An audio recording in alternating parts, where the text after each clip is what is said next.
카드 할부하듯이 상속세도 할부로 내고 싶다. 상속인들끼리 다투다 보면 6개월 넘어가는 경우 있어요. 뭐 네가 내라, 내가 더 많이 내냐? 그 기간을 훌쩍 넘겨버리면. 안녕하세요. 푸르는 날 채널의 최동원 변호사입니다. 오늘은 상속과 관련해서 상속세 문제도 이제 고민하시는 분들이 계실 텐데, 상속세 관련해서 아주 기본적인 것들을 한번 짚어보고자 합니다. 사람들이 상속 얘기하면 세금 걱정을 제일 많이 하시는 것 같은데요. 내야 될 세금이 많으신 분들이 굉장히 많으신가 봐요. 재산이 많으면 좋은데 또 상속세가 따라오니까 이제 그건 어떤 면에서는 좀 이제 고민이죠. 상속에는 이제 상속세가 또 필연적으로 따라오다 보니까 어쩔 수 없이 납부를 하셔야 되거든요. 그래서 세금을 내야 되는지 안 내도 되는지, 많이 내야 되면 뭐 언제까지 얼마를 내야 되는지, 이런 부분들에 대해서 걱정들을 많이 하시죠. 잘 모르기 때문에. 그래서 오늘은 제가 이제 아주 간단하게 기본적이고 필수적인 것들만 짚어드리려고 합니다. 상속세율은 누구나 공평하게 이렇게 딱 정해진 건가요? 상속세와 증여세 관련해서는 상증세법이라고 해서 상속세 및 증여세법이 만들어져 있어요. 거기서 세율을 정해놓고 있고요. 어떤 사건이든 그 세율이 그대로 적용됩니다. 다만 구간을 좀 나눠서 상속재산 규모가 얼마나 되느냐에 따라서 5단계로 지금은 나눠 놓고 있고요. 10%에서부터 많게는 50%까지 이렇게 상속세를 부과하도록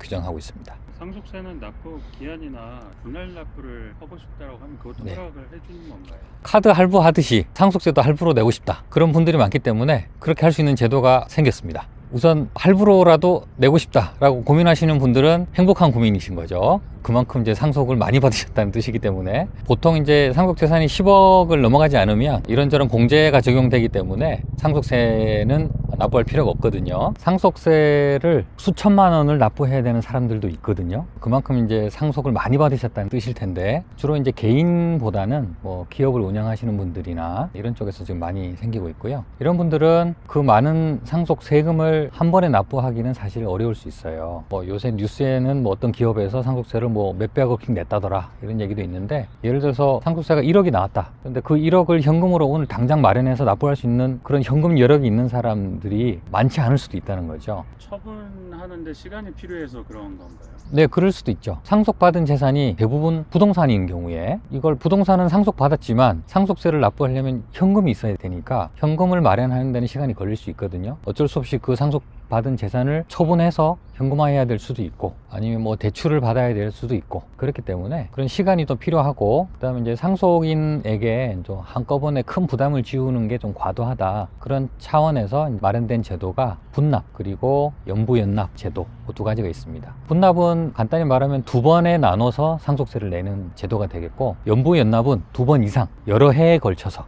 납부할 수 있도록 만든 제도가 되겠습니다. 그런데 안 좋은 점이 또 하나 있어요. 할부로 뭐 한 10개월 이렇게 카드 결제하듯이 뭐 10년 나눠서 내면 좋겠네 라고 생각하실 수 있는데, 약간의 부담이 있습니다. 세무서에서는 담보를 걸으려고 하거든요. 부동산이든 뭐 주식이든 이제 일단 담보를 제공해 놓고, 그 다음에 거기에서 그치지 않고 이자가 붙습니다. 할부 결제하면 수수료가 올라가듯이 연부연납도 연부연납 가산금이라는 게 적용이 돼서 이자 쪽으로 매년 이제 납부를 해야 되는 그런 부담이 좀 있습니다. 또 사람들이 많이 하는 얘기가, 모르면 상속세 더 내야 돼, 그래서 막 절세 방법을 공부해라, 이런 얘기 많이 하는데 그게 네. 어떤 의미인가요? 상속세는 사실 약간의 기술이 필요하거든요. 누가 상속을 받느냐, 거기에 따라서 이제 납부해야 될 세금이 좀 달라질 수도 있어요. 특히 이제 상속세는 최종 납부세액을 결정하기 전에 상속 공제를 거쳐서 결정을 하게 되는데, 상속 공제가 지금 많이 다양하게 지금 마련되어 있거든요. 특히 이제 배우자 상속 공제 같은 경우는 최대 30억까지 상속세 없이 상속받을 수 있도록 그런 공제 혜택을 주고 있습니다. 30억 이내라면 공동상속인 중에 여러 명 중에 뭐 배우자도 껴있다, 배우자와 뭐 자녀들이 같이 공동상속인이다 그러면 배우자의 상속분을 많이 가져갈수록 상속세는 그만큼 공제 혜택을 받기 때문에 줄어들겠죠. 그런 부분에 대해서는 좀 합의가 잘 될 수 있으면 상속 공제를 좀 잘 활용하는 것이 좋겠다라는 이제 팁을 하나 말씀드리고, 그 다음에 상속재산 분할 협의를 하면서 이 상속세를 누가 납부할 것인가에 관해서 이제 또 막 다툼이 생겨서 상속세에서 약간 손해를 보는 경우가 있습니다. 그 경우가 뭐냐면, 상속세는 보통 6개월 이내 납부하게 돼 있죠. 신고 납부가 모두 6개월 안에 이루어져야 되는데, 상속인들끼리 다투다 보면 6개월 넘어가는 경우 있어요. 뭐 네가 내라, 내가 뭐 네가 내라, 내가 더 많이 내냐, 뭐 이런 식으로 막 싸우다가 그 기간을 훌쩍 넘겨버리면 가산세가 나옵니다. 어쨌든 나중에 상속재산 분할 협의가 됐다고 하더라도 그 가산세를 또 납부해야 되기 때문에 안 내도 되는 돈을 이제 내게 되는 셈이죠. 그래서 만약에 그런 위험이 있다면 어느 누구 한 명이 대표로라도 일단 상속세를 납부해서 가산금을 없애놓고 나중에 이제 분할하는 거에 맞춰서 상속세 경정을 한다거나 상속인끼리 정산을 하면 조금 더 상속세를 좀 아낄 수 있을 것 같고요. 또 마지막으로 하나는 상속재산 가치 평가의 문제인데 얼마짜리 재산을 상속받았느냐에 따라서 상속세가 이제 결정이 되기 때문에 이 상속재산의 가치를 조금 낮게 평가할 수 있으면 세금도 그만큼 줄어들거든요. 그런데 물론 이제 아파트라든지 뭐 이런 거래가 활발한 재산 같은 경우는 시가가 잘 형성이 되어 있고 하기 때문에 어느 정도 한계는 있습니다만, 예를 들어서 뭐 지방에 있는 토지 거래도 활발하지 않고 시가가 정확히 얼마인지도 파악되지 않고 최근에 거래된 적도 없는 뭐 그런 부동산 같은 경우는 어쩔 수 없이 시가가 없기 때문에 공시가격으로 이 시가를 그냥 간주해서 세금을 이제 매기거든요. 그러면 사실 공시가격은 실제 시가보다는 낮죠. 그만큼 이제 상속세를 줄일 수 있어요. 그런데 만약에 이제 이걸 상속받고 나서 6개월도 안 됐는데 이걸 팔아버렸다. 그러면 사실은 공시가격보다는 높은 가격에 팔았겠죠. 그러면 나중에 세무서에서 조사를 해보고 뭐야 더 높은 가격에 팔렸네? 그러면 더 높은 가격으로 쳐서 상속세를 더 내. 이렇게 추가 납부를 하라고 연락이 오거든요. 그래서 6개월 이내에 매각하는 거는 좀 조심하셔야 된다. 고 말씀을 드립니다. 상속세를 이제 부과할 때 재산을 어디까지 볼 거냐에 대한 질문들이 조금 있는 것 같은데요. 어머니가 이제 현금으로 조금씩 나눠서 뭐 줬다든지 이런 건 아무도 모르는데 이런 거 어떻게 자기가 신고를 해야 되는 건지.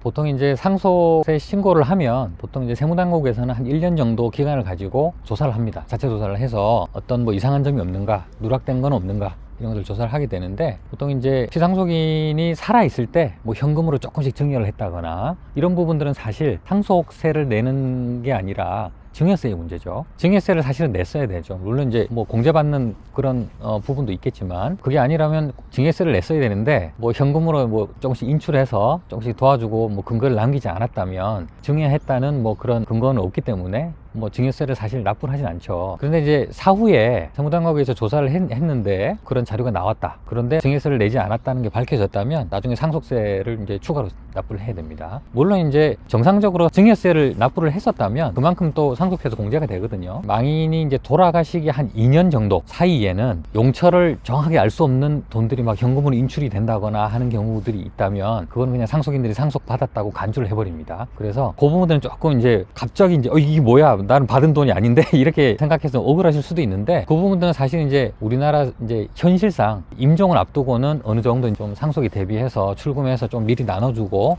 상속세를 아끼려는 그런 시도들이 많이 있다 보니까 한국인의 인정상 그냥 이제 그걸 상속받았다 이렇게 보는 거예요. 세무당국에서는 이걸 어디 썼는지 영수증을 정확히 갖고 와서 입증하지 않으면 그냥 상속받은 걸로 보고 상속세를 부과시키겠다, 그런 제도가 좀 마련되어 있기 때문에 임종 이전 이내에 어떤 예금에서 금액을 인출한다거나 근거를 남기지 않고 이제 그렇게 하는 것들은 조금 조심하실 필요가 있습니다. 죽을 날짜를 정해놓은 것도 아니고 징빙을 남기는 사람 저는 많지는 않을 것 같은데 그건 어떻게 준비를 해야 되는 거죠? 뭐 병석에 누워서 뭐 임종을 기다리는 상황에서도 뭐 내 부동산 내가 누구한테 뭐 팔고 뭐 매각하고 뭐 누구한테 돈을 뭐 빌려주고 빌렸던 돈 갚고 이런 것들은 할 수 있죠. 그런데 이제 근거를 남겨 놓으셔야 된다는 거예요. 뭐 계약서, 영수증 이런 걸 남겨 놓으셔야지 갑자기 그런 것도 없이 예금 통장에서 뭐 1억이 턱 빠져나갔어요. 현금으로. 누구한테 이체된 것도 아니고. 그러면 그 돈이 어디로 갔는지는 아무도 알 수가 없는 거거든요. 세무당국에서는 그냥 상속받았다 이렇게 그냥 간주를 해버리는 거니까. 그래서 상속인 입장에서는 자기가 받은 게 아니다 그러면 이거는 매각대금으로 지급한 거예요. 그러면 영수증이라도 준비를 해 두셔야 된다는 거예요. 특히 억울한 경우는 그렇죠. 갑자기 사망할 줄 전혀 모르고 있었는데 아프신 것도 아니고 갑자기 불의의 사고로 돌아가셨는데 통장을 뒤져봤더니 2년 안에 갑자기 거래 내역을 봤더니 용처를 알 수 없는 막 입출금 내역들이 쫙 있다. 그러면 상속인 입장에서는 이제 조금 불리할 수 있죠. 일반인들이 상속 세금에 대해서 미리 이런 상식 정도는 알고 있는 게 좋을까요? 아니면 그냥 상속을 받을 시점에서 대응해도 늦지 않는 건가요? 사실 이제 제가 오늘 말씀드린 건 아주 기본적인 거고, 상속 분할을 뭐 협의를 한다거나 하시는 상속인들 입장에서는 기본적으로 알고 계셔야 될 것들이고요.